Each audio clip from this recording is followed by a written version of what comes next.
2월 26일 복된 금요일 아침입니다. 우리 존귀하신 하나님께 우리의 신앙을 고백합니다. 전능하사 천지를 만드신 하나님 아버지를 내가 믿사오며 그 외아들 우리 주 예수 그리스도를 믿사오니 이는 성령으로 잉태하사 동정녀 마리아에게 나시고 본디오 빌라도에게 고난을 받으사 십자가에 못 박혀 죽으시고 장사한 지 사흘 만에 죽은 자 가운데서 다시 살아나시며 하늘에 오르사 전능하신 하나님 우편에 앉아 계시다가 저리로서 산자와 죽은 자를 심판으로 오시리라. 성령을 믿사오며 거룩한 공회와 성도가 서로 교통하는 것과 죄를 사여 주시는 것과 몸이 다시 사는 것과 영원히 사는 것을 믿사옵나이다. 아멘. 찬송가 91장 슬픈 마음 있는 사람 예수 이름 믿으면 영원토록 변함없는 기쁜 마음 얻으리. 예수의 이름은 세상의 소망이요 예수의 이름은 천국의 기쁨일세. 찬송가 91장 우리 하나님께 찬송드립니다. 찬송가 91장입니다. 슬픈 마음 있는 사람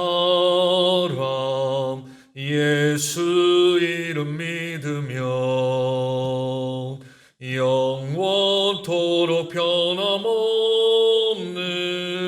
기쁜 마음 얻으리. 예수의 이름은 세상의 소망이요 예수의 이름은 천국의 기쁨일세.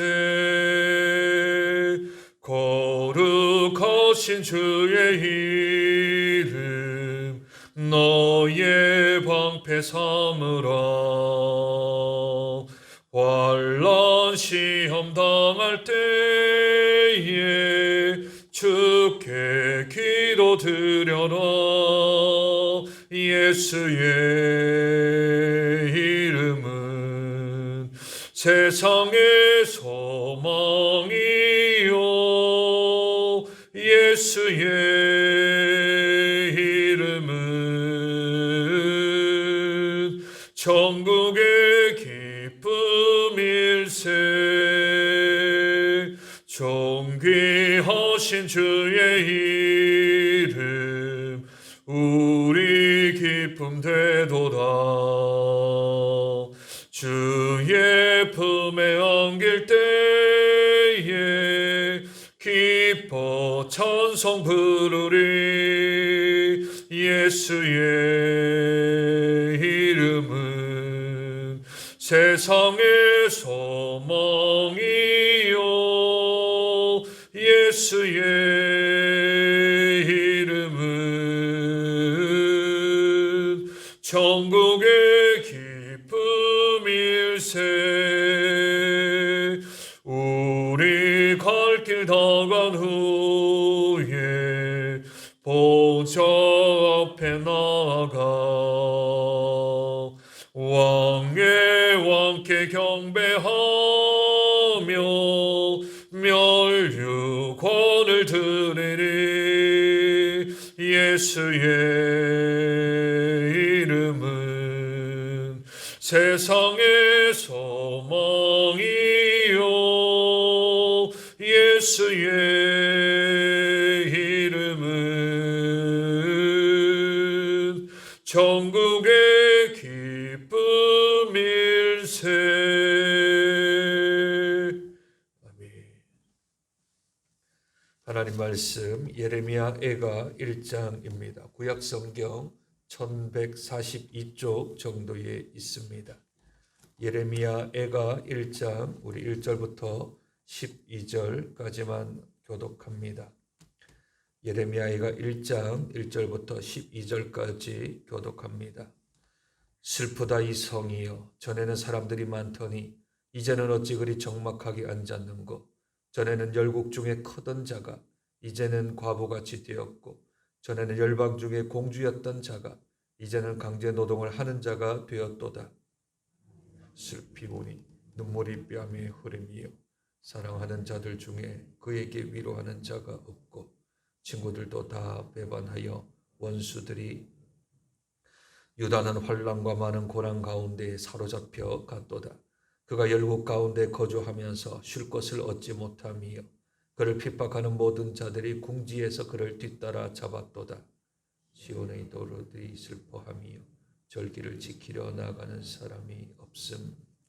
모든 성문들이 적막하며 제사장들이 탄식하며 제사장 금심하며 시온도 공고를 그의 대적들이 머리가 되고 그의 원수들이 형통함은 그의 죄가 많음으로 여호와께서 그를 공고하게 하셨음이라. 어린 자녀들이 대적에게 사로잡혔도다. 딸 시온의 모든 영광이 떠나가며 그의 지도자들은 꼴을 찾지 못한 사슴들처럼 뒤쫓는 자 앞에서 힘없이 달아. 예루살렘이 혼란과 유리하는 고통을 당하는 날에 옛날의 모든 즐거움을 기억하셨음이요 그의 백성이 대적의 손에 넘겨졌으나 그를 돕는 자가 없었고 대적들은 그의 멸망을 비웃는도다. 예루살렘이 크게 범죄함으로 조속거리가 되었으니 전에 그에게 영광을 돌리던 모든 사람이 그의 벗었음을 보고 업신여김. 그는 탄식하며 울러 그의 더러운 곳이 그의 옷깃에 묻어 있으나 그의 나중을 생각하지 아니하며 그러므로 놀랍도록 낮아져도 그를 위로할 자가 없도다. 여호와의 원수가 스스로 큰 채 하오니 나의 환난을 감찰하소서. 대적이 손을 펴서 그의 모든 보물들을 빼앗았나이다. 주께서 이미 이방인들을 막아 주의 성에 들어오지 못하도록 명령하신 그 성소에 들어 예루살렘이 보안 그 모든 백성의 생명을 이으려고 보물로 먹을 것들을 바꾸었더니 지금도 탄식하며 양식을 구하나이다. 나는 비쳐나오니 여호와여 나를 돌보시옵소서. 지나가는 모든 사람들이여 너희에게는 관계가 없는가? 나의 고통과 같은 고통이 있는가 볼지어다. 여호와께서 그의 진노하시는 날에 나를 괴롭게 하신 것이로다. 아멘. 사람들에게 죄에 대한 공통 분모들이 있습니다. 여러 가지가 있겠지만 그 중에 죄가 멀리 있을 때는 그것은 추하고 흉악하며 냄새난다 하며 지적을 잘 합니다. 특별히 내가 지은 죄가 아니라 다른 사람이 지은 죄에 대해서는 더더욱 그것을 지적하고 또한 그것을 밝혀내기를 좋아합니다.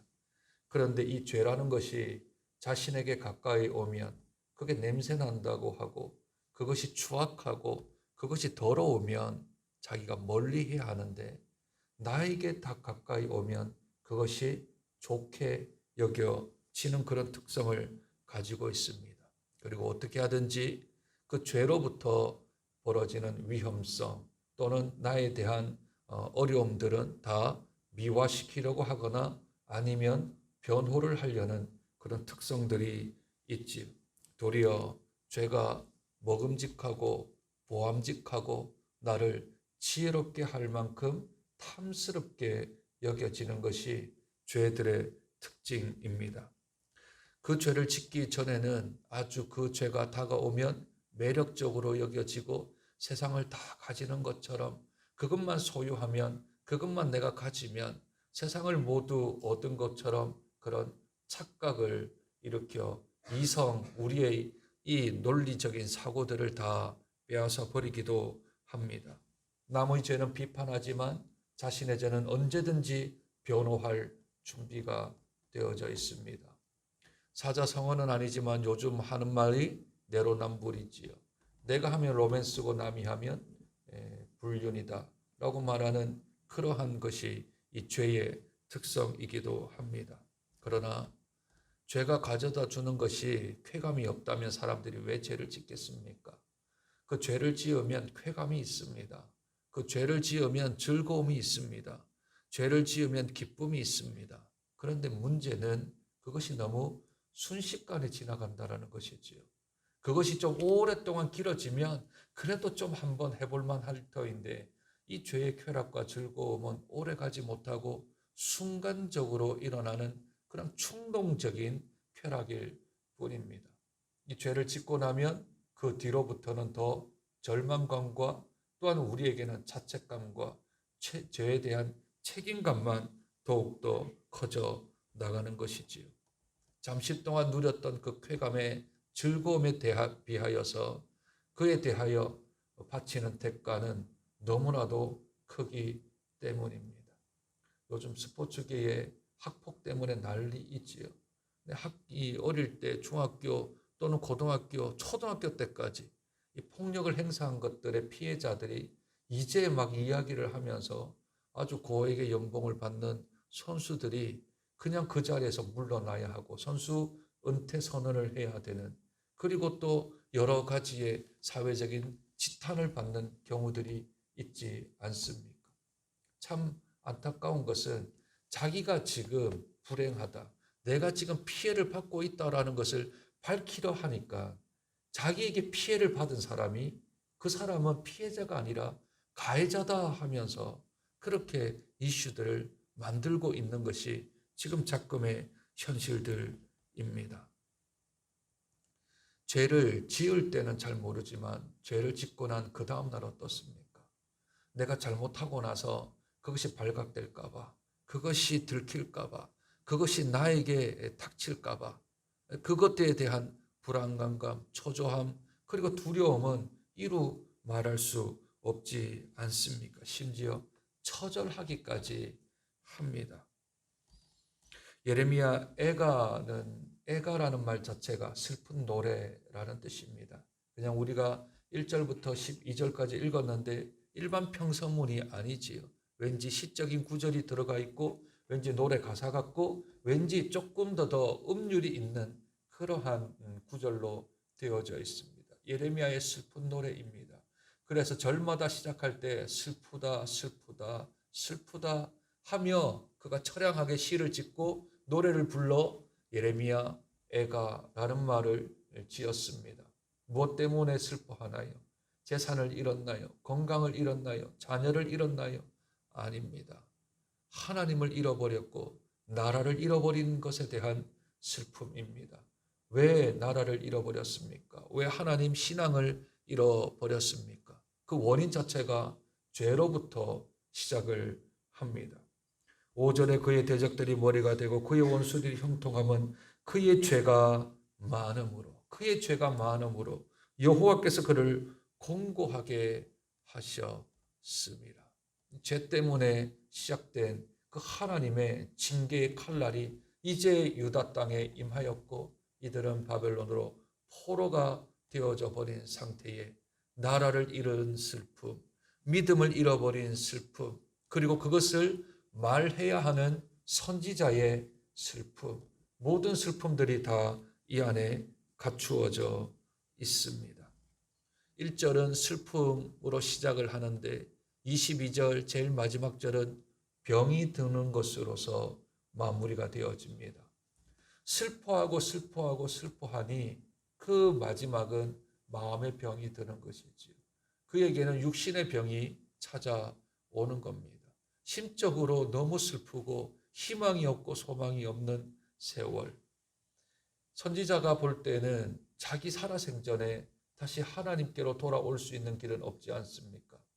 유다 백성들이 바벨론으로 포로에서 돌아올 때는 자기가 천국으로 간 후에야 그들이 돌아오기 때문에 자기 살아생전에는 더 이상 소망이 없음을 압니다.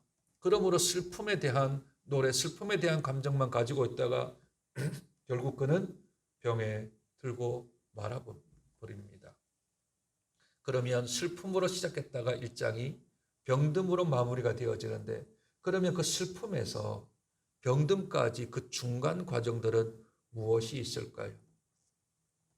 오늘 본문 4절과 8절, 11절, 21절에 공통적으로 등장하는 단어는 탄식입니다. 탄식. 슬픔이 조금씩 더해지면 사람들이 탄식하게 되어집니다. 한숨도 쉬게 되어지고 내 마음에서 깊은 그런 절망 가운데 있는 소리들이 터져 나오는 거죠. 어떻게 해야 하나? 무엇을 해야 하나? 하며 슬픔 가운데 있을 때 계속해서 터져 나오는 것들, 앞이 보이지 못하는 캄캄한 어둠 같은, 칠흑 같은 어둠을 걸어가는 내 앞발, 내 한 발을 디딛는 것은 낭떠러지는 아닌가 하며 탄식이 계속해서 터져 나오는 겁니다.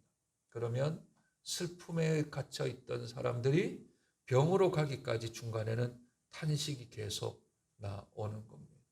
예수 믿는 사람에게는 탄식이 아니라 탄성이 터져 나와야 하는데, 탄성은 고자하고 탄식만이 한숨 쉬고 또 마음에 있는 그런 숨조차도 쉬지 못하는 그런 탄식이 드러나게 되어집니다. 그러면 예수 믿는 사람은 이 슬픔과 탄식과 결국 병듦으로 가지 않고 우리들은 어떤 삶을 살아가야 합니까? 맨 먼저 우리는 만약에 우리가 의롭게 살지 못한다면, 우리가 하나님 앞에서 바르게 살지 못한다면, 그러면 어쩔 수 없이 슬픔과 탄식과 병듦으로 가는 것을 기억해야 합니다. 그러니 우리들이 이 죄의 길에 빠지지 않도록, 올바르지 않는 길로 가지 않도록 우리의 영성에 민감함이 필요합니다. 아무리 좋은 음식들이 있어도 무딘 칼로 요리하기가 쉽지가 않습니다. 칼날이 잘 들어가지가 않아요. 그러나 예리한 칼은 싹둑하고 칼이 잘 들어가지요. 하나님의 영이 임하여 영성이 민감하면 이것이 죄인지 이것이 의인지를 구별할 수 있는 영성이 생깁니다. 그러므로 판별력과 분별력이 있는 사람, 그래야 죄에 빠지지 않습니다. 죄에 빠지면 슬픔, 탄식, 병듦으로 간다는 사실을 기억하고 내 개인이, 우리 가정이, 우리 교회가 죄의 길에 걸어가지 않도록 민감한 영성을 가져야 할 줄로 믿습니다. 두 번째, 세상의 모든 기독교, 이 하나님을 믿는 사람들에게는 죄로 인하여서 하나님의 심판이 비껴가지 않는다라는 사실을 기억해야 합니다. 하나님이 좋은 게 좋은 거라 하며 그저 얼렁뚱땅 넘어가시는 분이 아니십니다. 그러니 죄에 대하여서는 민감해야 하며, 민감할 뿐만 아니라 하나님의 그 진노와 심판의 잔에 대한 두려움을 가져야 합니다. 세상 사람들은 완전 범죄라고 합니다. 완전 범죄라는 것은 내가 죄를 지었는데 그게 세상에 드러나지 않는 것, 사람들에게 들키지 않는 게 완전 범죄라 합니다.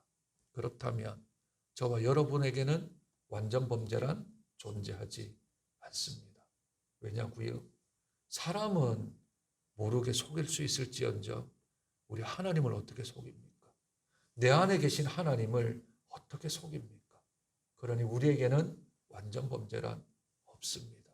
그 죄악의 심각성을 깨닫고 하나님의 진노와 심판을 기억하고 죄로부터는 어떻게 하든지 멀어져가는, 피하기도 하고 이기기도 하고 어떻게든지 간에 그 길을 걷지 않으려는 우리의 결단과 결심이 있어야 하겠지요. 세 번째는 하나님의 말씀은 무엇이든지 이루어진다라는 사실을 기억해야 합니다. 그 말씀이 긍정적이든 부정적이든, 좋은 말씀이든 나쁜 말씀이든 우리에게 분명히 임한다라는 사실을 기억해야 합니다. 구원도 임하지만 심판도 임합니다. 하나님이 우리에게 부정적인 말을 하는 것도 하나님의 말씀은 이루어지고요.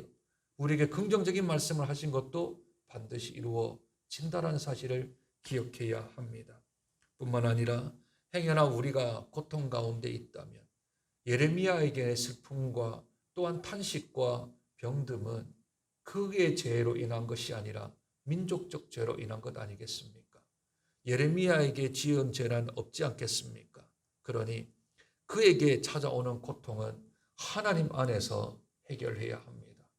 오늘 불렀던 찬송가 91장, 슬픈 마음 있는 사람 예수 이름 믿으면, 슬픈 마음을 가진 사람 예수의 이름을 믿으면 그 마음이 주께로 향하게 되어지면 그 슬픔이 기쁨으로, 탄식이 탄성으로 바뀌게 되어질 줄로 믿습니다. 그러니 내가 고통 가운데 있다면 주께로 나아가야 합니다.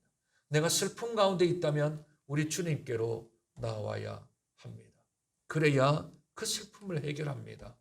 그 탄식을 해결할 수 있습니다. 그 병듦을 우리들은 해결할 수 있지요. 뿐만 아니라 그 고통을 통하여서 우리들은 다시 한 번 더 연단받고 훈련받아 더 나은 믿음으로 신앙으로 나아가게 되어지는 발판도 되어집니다. 뿐만 아니라 회개란 언제나 늦는 법은 없습니다. 회개는 늦는 적이 없습니다. 내가 회개를 할 때, 죄를 인식할 때, 내가 그것을 가지고서 통해 자복할 때, 그때 하나님은 그 팔을 여사 그 하나님의 용서와 하나님의 죄사함의 은총을 우리에게 주실 줄로 믿습니다. 따라서 인식한다면, 깨달았다면 그 자리에서 바로 주께 나와 하나님 앞에 회개하여서 우리가 죄로부터 다시금 치유받고 용서받고 회복되어야 될 줄로 믿습니다. 그러니 민감한 영성을 가지고 또한 그의 죄에 대한 심각성을 깨닫고 하나님이 그 죄에 대해서는 반드시 징계하시거나 심판하신다라는 사실을 깨닫고 고통 가운데 있을 때 주께 나올 뿐만 아니라 우리의 죄를 해결함으로 우리의 인생 가운데 우리의 삶 가운데 애가가 아니라 참된 찬양이 터져 나오는 복된 삶을 살아가는 저와 여러분 되시길 주님의 이름으로 축복드립니다. 하나님, 예레미야 애가 슬픈 노래가 우리 귓전에 읽혀집니다. 예레미야가 참 마음이 슬픕니다. 슬프다 못해 탄식이 그 입술에서 터져 나옵니다. 그 탄식의 결과는 병이 드는 것으로 그렇게 귀결되어집니다. 주님, 슬픈 마음 가진 사람 어떻게 해야 합니까? 슬픔이 찾아오면 어떻게 해야 합니까? 우리의 입술에서 자꾸만 한숨이 나오고 탄식이 나오면 어떻게 합니까? 내 영혼의 병이 들면 어떻게 합니까? 유일한 길은 우리 주님밖에 나오는 것밖에는 없는 줄로 믿습니다. 주님, 우리의 마음을 다시 한 번 더 가다듬게 하시되 민감한 영성을 허락하여 주옵소서. 하나님의 죄에 대한 진노와 심판을 기억케 하여 주시옵소서. 하나님께서 우리에게 좋은 말씀을 주신 것도 이루어 주시겠지만 그러나 나쁜 말씀을 주신 것도 이루어 주신다는 사실을 잊지 않게 하여 주시옵소서. 고통 가운데 있을 때 주님 찾게 하시고 내가 죄가 발각되었을 때의 죄를 인식할 때에 곧바로 주께 나와 하나님 앞에 용서를 구하며 죄사함의 은총을 받을 수 있는 저희들 될 수 있도록 축복하여 주셔서 슬픔이 기쁨으로 바뀌며 탄식이 탄성으로 바뀌며 병듦이 고침으로 바뀌어질 수 있도록 주께서 은혜를 도하여 주시기를 소원하고 기도합니다. 하나님, 오늘도 한날의 날을 저희들이 허락하여 주셨습니다. 살아있음은 사명이 있기 때문이며 숨을 쉬는 것은 해야 할 일이 있기 때문인 줄로 믿습니다. 주신 곳에서 주신 사명 잘 감당하며 이 하루의 삶을 허송세월하지 아니하고 주 앞에 영광 올려드리는 복된 삶을 살아가는 이 한 날 될 수 있도록 축복하여 주시옵소서. 악인의 세상에서 살아가는 첫날보다 하나님의 문지기로 있는 하루의 삶을 이 오늘의 하루 삶이 될 수 있도록 주께서 은혜 가운데 붙들어 주옵소서. 존귀하신 예수님 이름으로 기도드립니다. 아멘. 주님, 믿도록 도와주시고 믿음으로 살아갈 수 있도록 도와주시고 귀한 하나님의 은혜와 능력과 은총이 드러날 수 있도록 주께서 능력 가운데로 붙들어 주시옵소서.